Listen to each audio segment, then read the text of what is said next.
नमस्कार साथीहरू, यो मेरो न्यू भ्लगमा हजुरहरूलाई मोस्ट वेलकम छ। आजको भ्लग बागलुङबाट म्याग्दीको गलेश्वर धामसम्मको दर्शन यात्रा रहनेछ।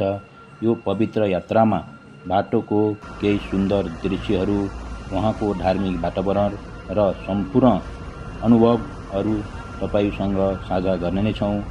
अन्तिमसम्म हाम्रो साथमा बनिरहनुहोला। हाम्रो यात्रा सुरु भइसकेको छ। आज हामीहरूलाई मौसमले पनि च्यालेन्ज गरेको अवस्था छ। अहिले हामीहरू बागलुङ भगवती मन्दिरमा आइपुगेका छौँ र भगवती मन्दिरको दर्शन गर्दै हामीहरू केही समयपछि कालीगण्डकीको पुल क्रस गर्दै पर्वत जिल्लाको मालेढुङ्गामा हामी प्रवेश गरिसकेका छौँ।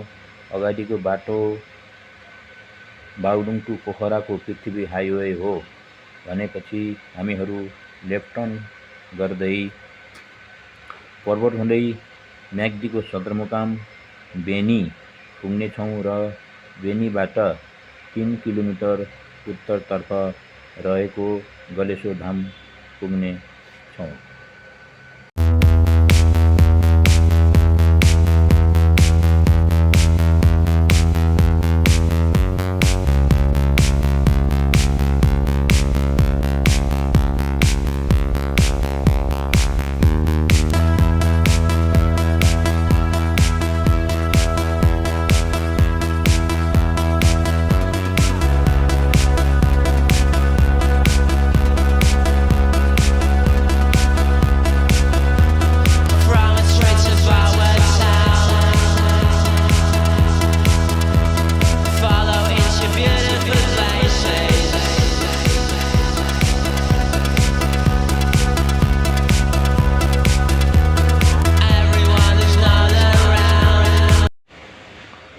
लगभग आधा घण्टापछि यो कालीगण्डकीको पुल क्रस गर्दै हामी म्याग्दीको बेनी बजारमा प्रवेश भइसकेका छौँ र बेनी बजारलाई हामी लेफ्ट साइडमा छोड्दै हामीहरू अगाडि बढिरहेका छौँ।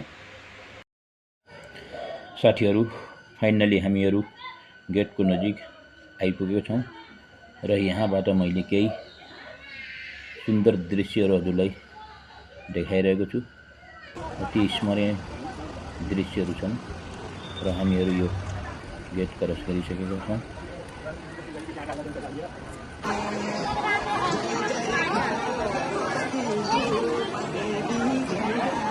अहिले हामीहरू नेक्स्ट गेटमा आइसकेका छौँ, जसमा विश्वकै अलौकिक तीर्थस्थल गलेश्वर धाम लेखिएको छ।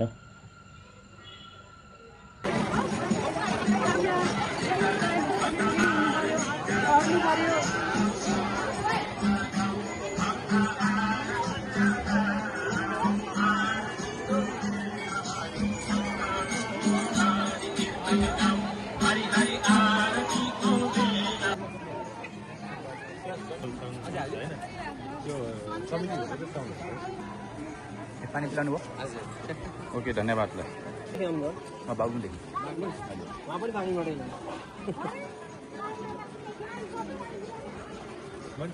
ल बाबु, धन्यवाद है, थ्याङ्क यू। हामी पूजाको लागि लाइनमा बसिरहेको छ। लाइन टन्नै सही। मेरो पछाडि बुवाहरू पनि बस्नु भएको छ, 2 जना बुढो मान्छेहरू पनि दर्शनको लागि आउनुभएको छ। जय गलेश्वर बाबा।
र यहाँको अद्भुत शक्ति विशाल शिलामाथिको कुवा जो कि कहिले सुक्खा हुँदैन र यहाँ निरन्तर पानी रहि नै रहन्छ। यसलाई तार लगाएर सुरक्षित राखिएको छ।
भगवानप्रति आस्था राख्दै एकजना बहिनी मेन गेटबाट नै रोलिङ गर्दै गर्दै यस अवस्थामा यस मन्दिर परिसरभित्र आइसक्नु भएको छ।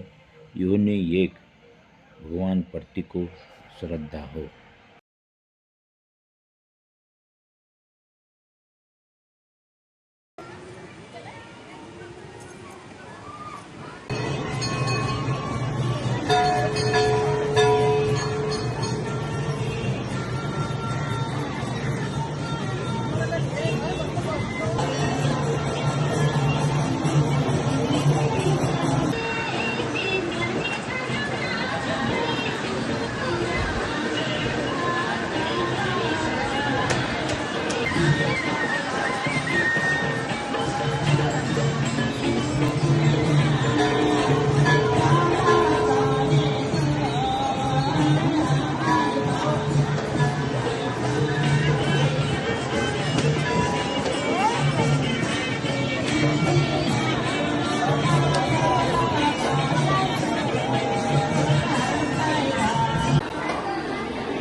म्याग्दी जिल्लाको सदरमुकाम बेनी नगरपालिका वार्ड नम्बर 9 मा अवस्थित गलेश्वर धाम जो कि गलेश्वर महादेव मन्दिरको नामले परिचित छ। बेनी बजारको उत्तरतर्फ करिब 3 किलोमिटरको दूरीमा कालीगण्डकीको किनारामा अवस्थित यो मन्दिर धार्मिक, ऐतिहासिक र प्राकृतिक दृष्टिले अत्यन्त महत्त्वपूर्ण तीर्थस्थल मानिन्छ।